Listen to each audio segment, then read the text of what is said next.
আসসালামু আলাইকুম। সবাইকে স্বাগত জানাচ্ছি আরও একটি নতুন রেসিপি দেখার জন্য।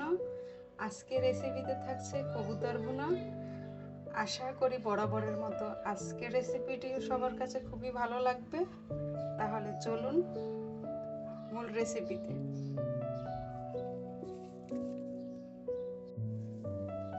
তেল বসিয়ে দিয়েছি, এখন দুটো তেজপাতা দিয়ে দিলাম পেঁয়াজ কুচি,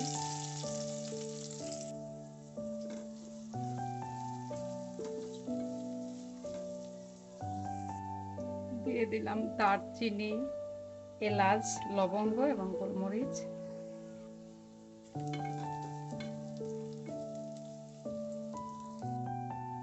দিয়ে দিব আদা রসুন বাটা,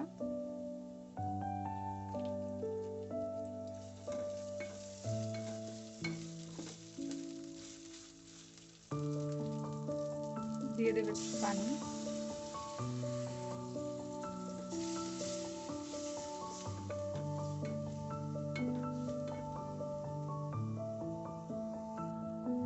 স্বাদ মতো লবণ,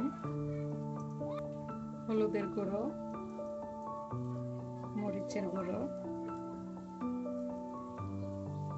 জিরে গুঁড়ো, ধনিয়া গুঁড়ো,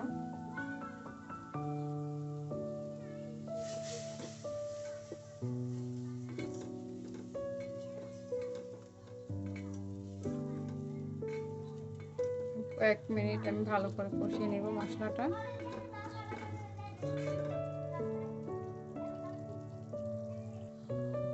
এখন আমি কবুতরের মাংসগুলো দিয়ে দেবো। এখানে আমি দুটো কবুতর নিয়েছি। মশলার সাথে একটু ভালো করে নেড়ে চেড়ে কষিয়ে নেব।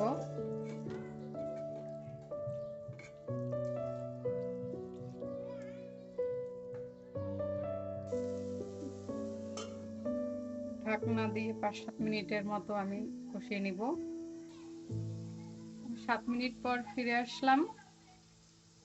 মাংস থেকে পানি ছেড়ে দিয়েছে। এখন আমি এখানে একটা আলু ব্যবহার করব।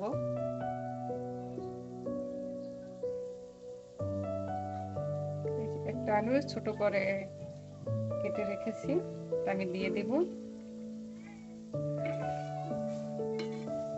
এখন আমি আবারও মাংসের সাথে 7 মিনিটের মতো আমি আলুগুলো কষিয়ে নিব।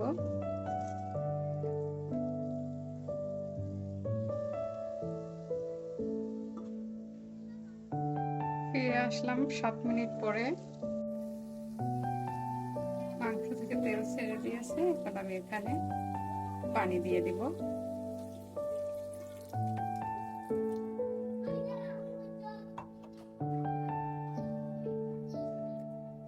আপনারা কে কতটুকু পরিমাণে ঝোল রাখবেন সেই পরিমাণে আপনারা পানি দিয়ে দেবেন। এখানে আমি কিছুটা ঝোল রাখবো, একেবারে শুকনো শুকনো করবো না এবং বেশি ঝোলও রাখবো না।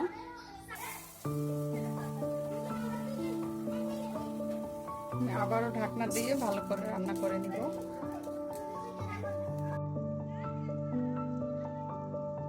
হয়ে গেছে আমার মাংস। এখন আমি এখানে আগে থেকে ভেজে রাখা গরম মশলার গুঁড়োগুলো দিয়ে দিব।